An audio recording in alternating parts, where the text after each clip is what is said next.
Welcome everybody to our second session from A Shift in Thinking. We promised you last time that we will keep on shifting our thinking and hopefully also your thinking. So welcome to the second session. My name is Thomas, also host of the last session. And right next to me is Sebastian.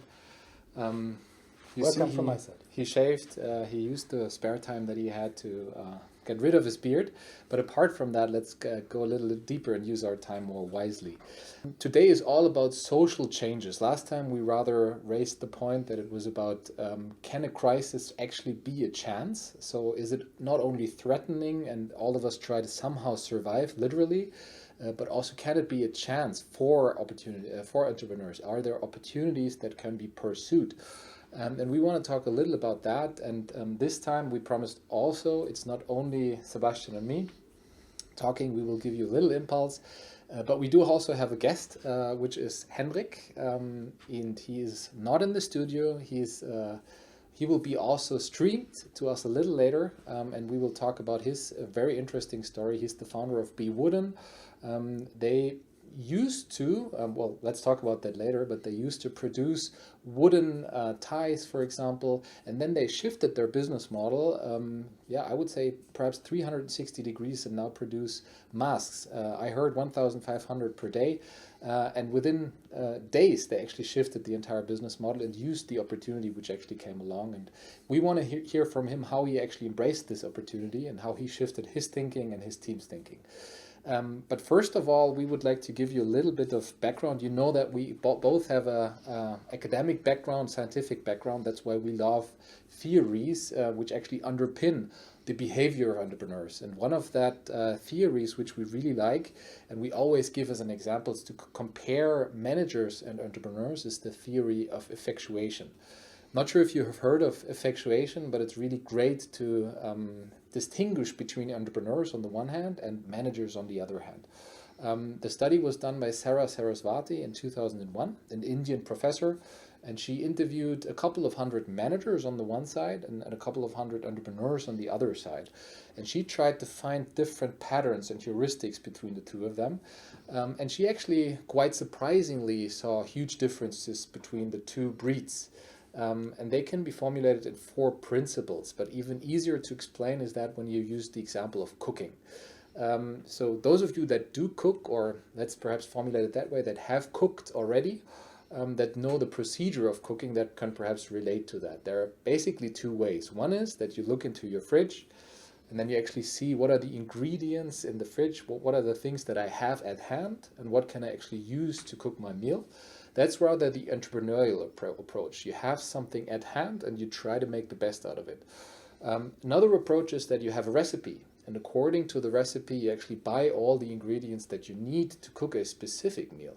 And this is kind of summarizing the entrepreneur on the one hand and the manager on the other hand. So the entrepreneur rather works according to the so-called bird in hand principle, meaning that he is looking at the resources he has, making the best out of it. The manager is actually setting himself goals, right? And buying the resources and getting the resources, maybe human resources, financial capital and stuff like that, and then making the best out of it. A second difference is, for example, the affordable loss principle. The entrepreneur rather sees what can I lose? So if I invest something, it's not about the return on investment. The manager thinks of the return on investment is rather about what can I actually lose if I start this endeavor. Second principle. The third one, and now it becomes interesting, is actually the lemonade principle. And this is actually embracing certain situations and seeing them as not challenges only, but actually as opportunities. And this is quite a strong correlation of this principle with regards to entrepreneurs. So there is a situation which is new, and entrepreneurs are really good at embracing these situations and actually using them as a chance. And the last one is the crazy quilt principle, which is about actually forming partnerships in times like these. And we will ask Henrik of whether he had these principles actually at use or is still making use of them. But the third one, I think, needs a little more detail here. And this is what we call opportunity recognition. And there are certain people that are more prone to recognize opportunities and others not, right? But it's just one difference of the entrepreneur and the manager. I know it's a little black and white here. However, it's sometimes good to speak in stereotypes. One of the studies that we also read quite a lot and teach quite a lot is what actually determines a higher likelihood to find opportunities or recognize opportunities. And one of them is quite obvious, it's creativity. So some people are more creative, others less. There are really a lot of things that correlate with creativity of human beings. One is actually how the kids are raised and whether they keep their creativity or are able to keep their creativity they have as a child. Another one is also quite interesting is the access to opportunity-related information. So the more opportunity-related information I have, for example, prior job experience, the higher my likelihood is. So the more expert I am, the higher my likelihood is to actually recognize opportunities. And the last is, of course, going down to skills. So there's a certain ability to actually recognize opportunities, but you can actually influence this opportunity, this likelihood or ability to recognize opportunities. One term is serendipity. So, for example, are you walking around the streets, eyes down, and just thinking about your stuff, or are you having a traveler's mind? This is how the IDEO CEO phrased it. Traveler's mind is think like you're traveling, act like you're traveling all the time. Look at all the different things that are happening and really be open, curious about the things. And these are just three things which increase the likelihood of recognizing opportunities. Sebastian, you even have more depth with regards to that study, or perhaps some contradicting information. But let us know your thoughts on opportunity recognition. So hi again from my side. Not really contradicting, but I think just putting a little more emphasis on the whole opportunity recognition part. My question back, do you think this is based on a genetic disposition? Are entrepreneurs born or are they raised? What do you think? Because the following study will give maybe some more insights on that. Well, I know the study, but I think it's neither nor. On the one hand, it's not, again, not black and white. It's not that you can teach entrepreneurship only. It needs to fall on fertile ground, right? So there are some things which are actually, which you are born into. It's genetic, but on the other hand, some have it more, some have it less. So there are some interesting twin studies showing that there might be a portion of 30%, 30 to 40%, where entrepreneurial traits are based on a genetic disposition, but that's not so interesting because we cannot change anything about it.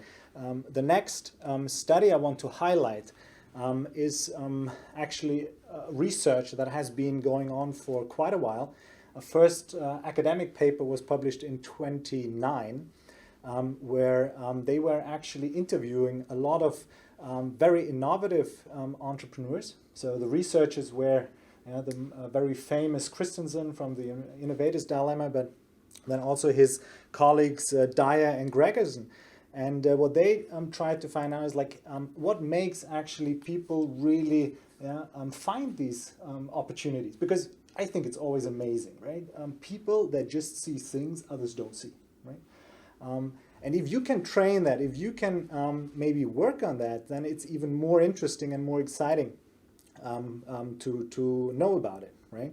So based on a lot of data they collected, they came up with a model. Yeah? They call it the Innovator's DNA model, for generating innovative ideas. And they start with something like a motivational basis, that is really challenging the status quo. That's what we know from many entrepreneurs, right? They just question, they don't want to keep the status quo, they want to change it, they want to improve, they want to make the world a better place, right? And then also combined with the preference for taking risks, right? So this was like the baseline. But then, and that's the interesting thing, there's a lot of research looking into are entrepreneurs, do they have different personality traits?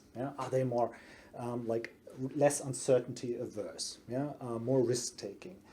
More proactive. And there's always evidence where you can see that. What they said is we don't want to only look at preferences that might be even genetically like disposed, but look at behavioral skills and traits. And what they found were like four interesting skills. That is questioning. So many entrepreneurs not only ask what if, but they ask why or why not. That is something where you see a big difference. Then the observing, people that really look, entrepreneurs that really closely look how processes are done, how they are perceived, that they really understand the mechanisms behind it. The whole networking thing, that they actually collect information from many different people, different places. Like trying to see, or tap into knowledge they haven't had before. And then the whole experimenting, we know from all this MVP building, prototyping, agile literature and approaches where you are really willing to test quickly and see whether it works or not. So combining these skills into something these scientists call associational thinking makes them really an entrepreneur, being a different type of animal than let's say a normal person, a non-innovator, because this kind of connecting the dots between the different like observations and ideas makes it really a powerful source for new innovative business ideas. And here, that is data from 2009, but there's now a very recent new edition where they continued working on their model, and it doesn't change a lot. They have some new, very prominent and famous names in there. But what you see here is like, if you take the current CEO of Apple or Dell, or the former from eBay, they all of them scored higher in terms of associating, questioning, observing, experimenting, networking than the average non-innovators. But more importantly, you see that that we're not equal. Some of them excelled in, let's say, questioning. These were the guys who were really asking the right questions. Why? And that's how they come up. Others were really good in experimenting. So it's really a very idiosyncratic, very personal take, and that's why we cannot put entrepreneurs all on the same stage. They're very different, and that's why their ideas and businesses are different. The good thing, and that's the message for now, this is not only a genetic disposition that can be learned, right? So, and now I think we want to hear from Henrik if that was something he always brought to the table, or if he maybe learned something of it and is applying it in a very consistent and purposeful way. What do you think? Yeah, let's listen to him. So welcome to the stage. I usually say when I ask somebody to speak, but there is actually no stage. So Henrik, the screen is yours, I would say. But let me ask you one specific question, because I really think that your story is remarkable. And I would really like you to focus on the past 3 weeks. I studied your profile a little. I have to admit that I stalked you, looked at your LinkedIn profile, and I liked your post where you actually said that this has been the most exciting entrepreneurial weeks the past 3, from shitstorm on the one hand to congratulating you on the other hand, to actually not being able to deliver all the goods, right? So when the crisis actually started, you were thinking, or you had to think of shutting down your company because all the revenues started to decrease. But then you actually shifted your thinking and your business model, and you now produce 1,500 masks, wool masks per day. But before I take away the story, just let us know your personal story of the past 3 weeks, and let us know how that actually felt. Yeah, thank you for the invitation, and thanks also for the very interesting overview of the papers. It was like a time machine back to my master's in entrepreneurship. So what happened in the past 3 weeks? To give a little background, we usually produce in our own manufacturing place in Czech Republic wooden accessories. 3 of my co-founders are from Czech Republic, so that's why we have also quite a big team there and a team here in Frankfurt. And in Czech Republic, the situation with Corona started a bit earlier than here in Germany, meaning that the government reacted faster concerning the lockdown. Then it was a really big issue to get any masks, even like medical mask or normal 100% cotton masks. It was a really big topic also in the media, and everybody was panicking there. So basically what we decided then to do is we were not so afraid of Corona in our situation at first. I think everybody in the past weeks had like some new incidents every day, and everything changed somehow every day. So at the beginning, we thought, yeah, it will be like minus 30-40% or minus 30% turnover. That's it. So we will stop all investments and focus on the essentials part. But then the lockdown in Czech Republic came, and we have 2 stores there. Plus, we also saw that a lot of online orders, like the online sales, declined. Because we usually do like formal accessories like bow ties, cufflinks, and so on. And these items are like not really needed good in crisis. So that was like the first starting point. It started in Czech, and we decided to help the local city. And as we have like own sewers and own tailors in our manufacturing place, we started to produce 200 cotton face masks to support the local cities, like the caring centers and some clinics, even those. Needed the cotton mask, even though they are not like a medicinal certified product. And we posted about that in Facebook, in our Czech Facebook page. And I don't know what happened, but like this post got like completely viral, and we had phone calls. Like everybody in the company was taking the phone calls, and people like companies, Hyundai, they have the production place close to our place. Like the second biggest pharmacy chain from Czech Republic called, and they all ask for those face masks, whether we can produce them for them. And we had inquiries of 150,000 face masks within 48 hours. So we sat down together and thought, wow, okay, there's clearly some product need or some need on the market. At the same time, here in Germany, the situation changed as well.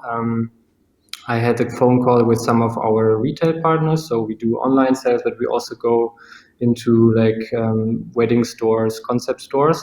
And funnily, at the beginning of the week, it was like a month ago now, mid of March, beginning of March, the beginning of the week, they were all, yeah, I don't really care, it's going to be fine. And then 2 days later, I was calling with our best retail partners, and they said it's catastrophe. If it continues like that, like in the last 2 days, my 4 stores made just a few €100 turnover. And if it continues like that, our company will die in the next 30 days. So I figured, okay, it's serious, because if we lose all the turnover in our retail stores, which is in Germany around 50%, this will like hit us really hard, and you don't know how long it will be for. Especially like not all the retailers are really like having a lot of cash on the bank, as they are really traditional retailers, not really focusing on online and so on. So basically, what we then agreed on in the founders team, that we start building up our production capacity for those face masks, and we started to sell the first face masks to those companies in Czech Republic. We were not able to fulfill all the 150,000 masks. Obviously, like our capacity at the beginning was like 100 per day with our own employees. But then we started we called all the friends and posted on Facebook, we need help. So we motivated basically like all nearby sewers and tailors who had like a sewing machine at home, and everybody was sewing face masks even on the weekend. And like that it started, and then we said, no, that's not something we can sell on our website, because then people will connect a face mask with our brand. So we were like really far away from saying that this is a standard product for BeWooden. That's a product we want to communicate about.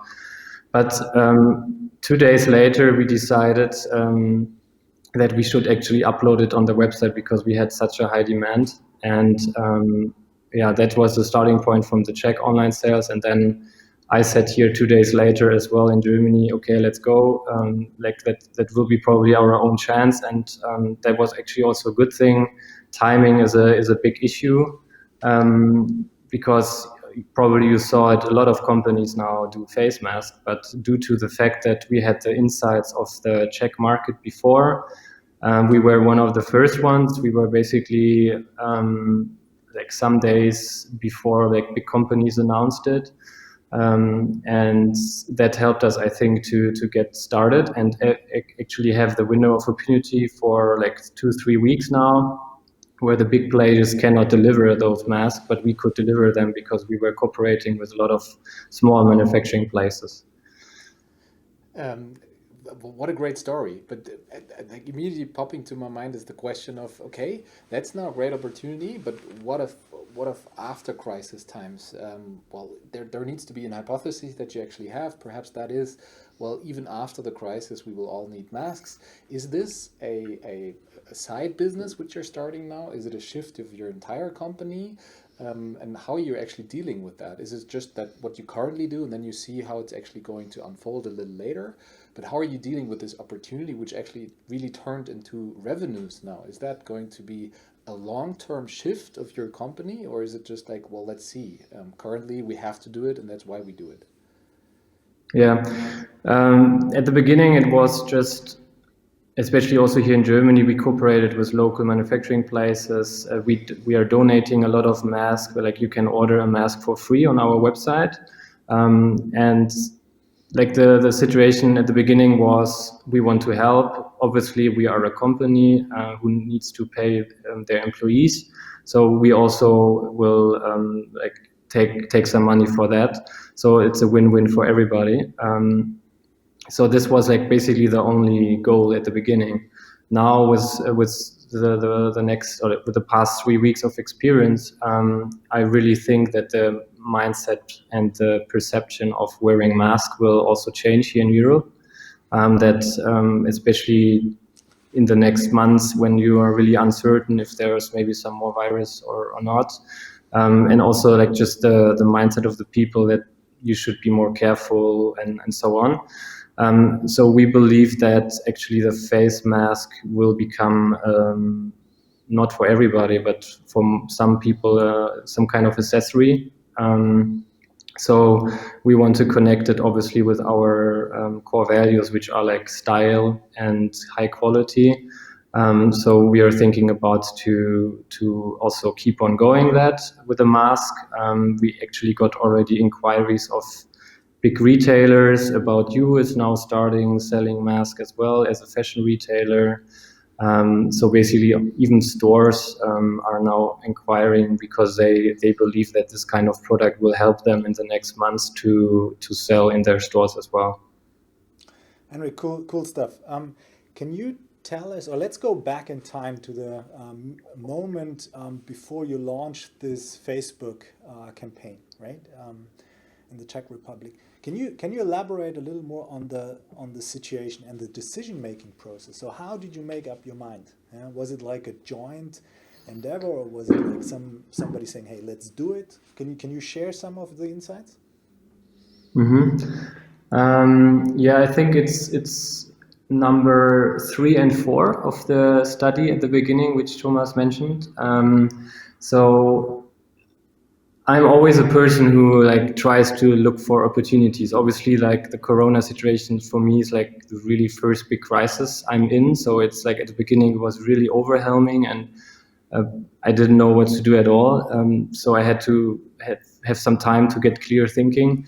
But then immediately I thought, and my co-founders as well, what can we do out of it? Obviously, we knew that if we don't do anything, our company will go bankrupt. So there was also the pressure of doing something, but still we sat down and tried to hardly think about some more opportunities.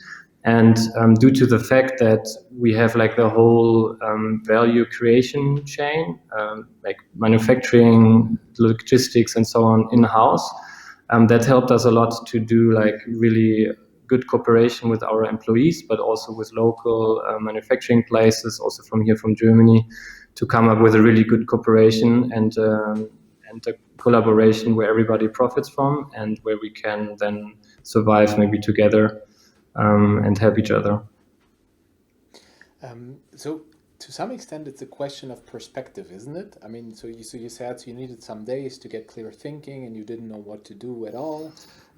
But then it's kind of for you, you said, for me, the crisis is over now. So you kind of switched the button from survival mode, which is, well, what can I do to actually, well, there is an opportunity and I need to embrace it.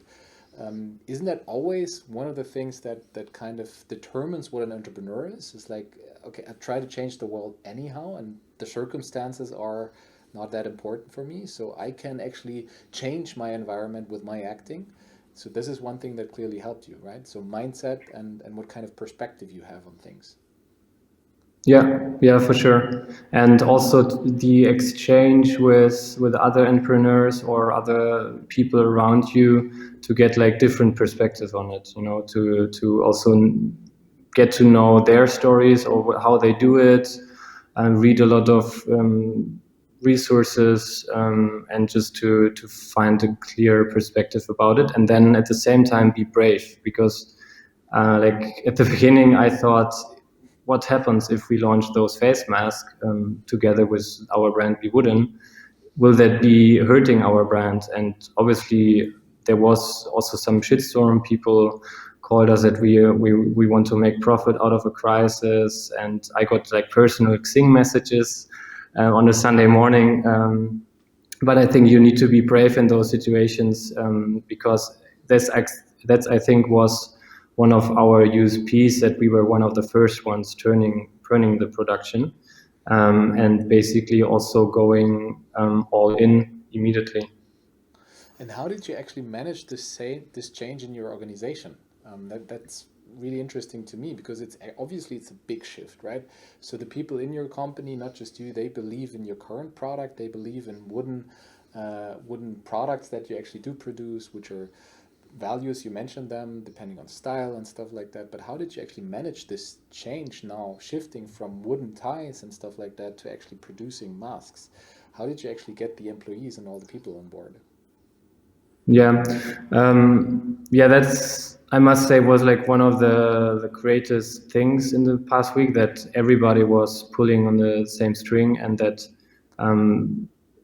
they were all really flexible. I mean, in certain situations we had problems with like the overwhelming of the work, and we actually needed to find immediately 2 new employees, especially in customer service. But everybody was helping. They were sewing with their wives on the weekend at home with a sewing machine. So everybody was helping, and we had a really transparent communication. So every week we wrote an email from the founders to the team, where we were talking about the current situation, why we do the things we do why we do the things we do now, and what we believe, why it will help us as a company to survive. And we clearly said that this is also an action we do to survive as a company. So we were really transparent there. Plus, I think what's really important is to stay within your core values and within your philosophy. So if we would have sold now some plastic cheap mask, I think this would be a problem. But we stay within our philosophy to do handcrafted products, high quality products from natural materials. I think with that, the team could identify also pretty fast. I think these are the points. Before we actually go over to there's a question also from the audience, but I would like to dig a little deeper on one of the points which you mentioned, which was you received a shitstorm and you actually get messages from people on Xing telling, hey, you want to make profit out of a crisis. How can that be? So this is a thing that I would like to touch upon a little more. There's another example, one of the biggest giants we know, which is Amazon. And question to you, should we currently thank companies like Amazon because they're now providing the basic services, delivery services that we need? or should we rather be afraid or see them as a threat because they even gain more market power?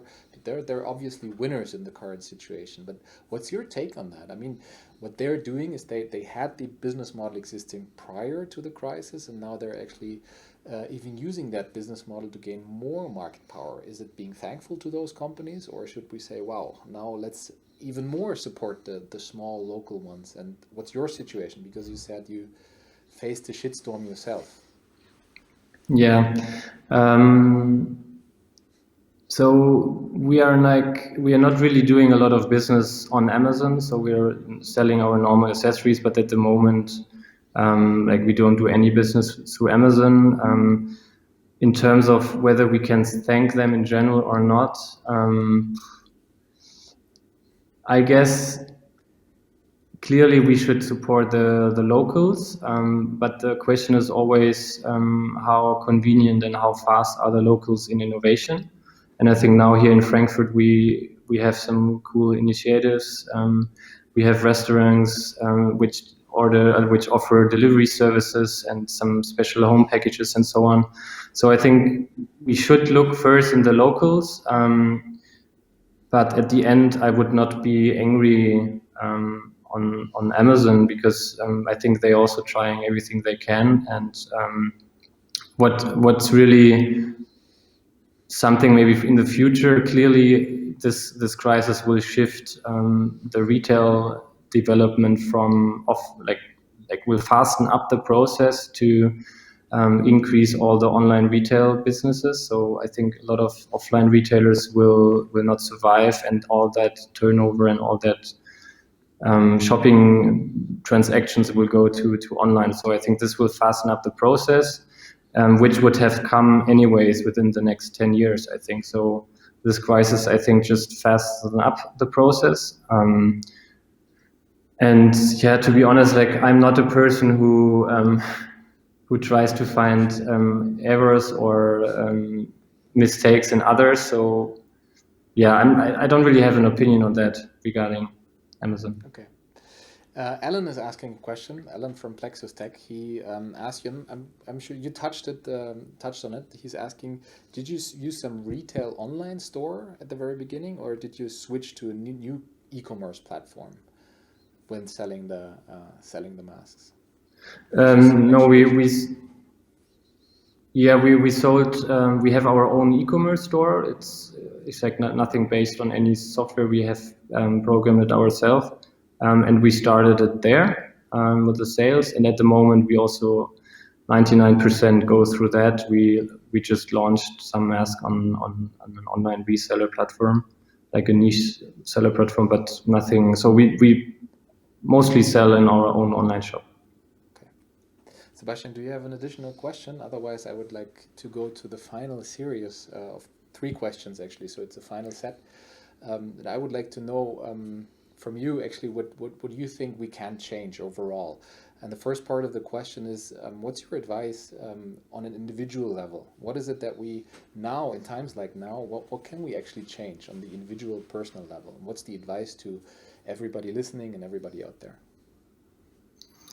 Yeah, on individual level, I think what's really important to calm down and get a clear mind as well, to think about what's really important in your life. Is it family? Is it friends? And then really try everything to keep up those important things. So be creative in let's say relationship building at those times now. As an individual level, for especially entrepreneurs, I think programs like Entrepreneurs Organization, also with TQ, I think those networks are really essential to exchange informations, to be updated and to collaborate, and to get insights, especially also from different countries. At the moment, I think at the beginning especially, there were, let's say Italy, for example, in a they experienced much different things than we did. So to get some insights and some perspective from there, I think really helps to decide on certain decisions here.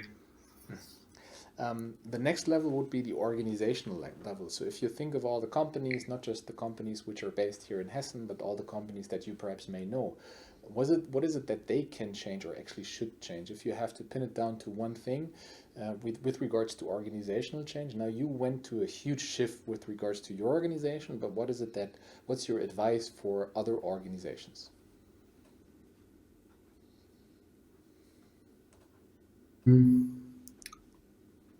I think for most or for some of the business models, the crisis will be really tough, and we don't see it yet. So I would really recommend to think about the chances and think outside of the box, and then now go all in now, and just be brave to maybe do things you would have not done 3 months ago. Very good. And the last one may be a little hard, but on the macro level, so society as a whole or the government as a whole, for example, what can we learn from the crisis currently? What can they change? How can they shift their thinking? Yeah, I think the governments or the macro level should be also thinking about the collaboration. So stay together. Now we see like a lot of separations, border controls, and so on. But at the end, I think it's same as I would mention in the second question. Also, for organizations, form partnerships. And I think together now, even though you might be competitors, I think now you're stronger together, and I think this is the same for governments or the macro level. What a wonderful final statement, better together. I mean, this is also what we're standing for at TechWhat here. So innovation, the power of innovation actually lies within collaboration and working together. And very, very thankful for your contribution, Henrik. I think really Thanks. a great shift that you did there, not just in thinking, but actually in your entire business model. And thank you for participating, and we wish you all the best with the masks and everything that perhaps might come when you walk down that road. So thank you very much for joining that Shift in Thinking webcast and really giving us some great insights. Thank you, Henrik.